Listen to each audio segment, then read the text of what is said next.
I wonder what you mean when you use the word I.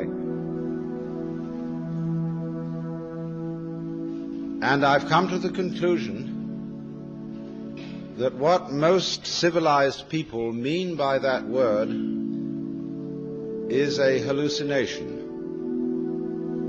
That is to say, a false sense of personal identity that is at complete variance with the facts of nature.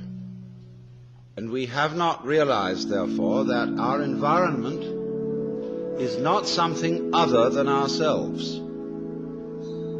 In assuming that it is, we have made a great mistake. But most people would agree with the lines of the poet who said, I, a stranger and afraid, in a world I never made. Because we have the strong sensation that our own being inside our skin is extremely different from the world outside our skin. It should be obvious that the human being goes with the rest of the universe. Even though we say in popular speech, I came into this world. Now, it is not true that you came into this world. You came out of it. In the same way as a flower comes out of a plant, or a fruit comes out of a tree. And as an apple tree apples, the solar system in which we live, and therefore the galaxy in which we live, and therefore the system of galaxies in which we live, that system peoples. And therefore people are an expression of its energy and of its nature. But it does not occur, you see, to the ordinary civilized person to regard himself or herself as an expression of the whole universe. So then we get back to the question of what do we mean by I?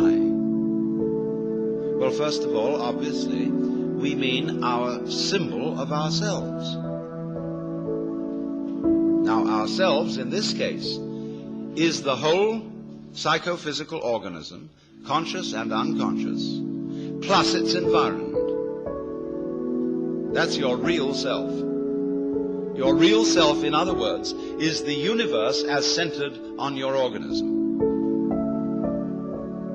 We are only rarely aware of this as when in curious alterations of consciousness, which we call mystical experience, cosmic consciousness, an individual gets the feeling that everything that is happening is his own doing, or the opposite of that feeling, that he isn't doing anything, but that all his doings, his decisions and so forth, are happenings of nature.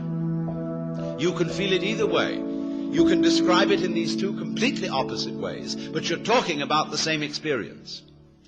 You're talking about experiencing your own activity and the activity of nature as one single process. And you can describe it as if you were omnipotent, like God, or as if it were completely deterministic and you hardly existed at all.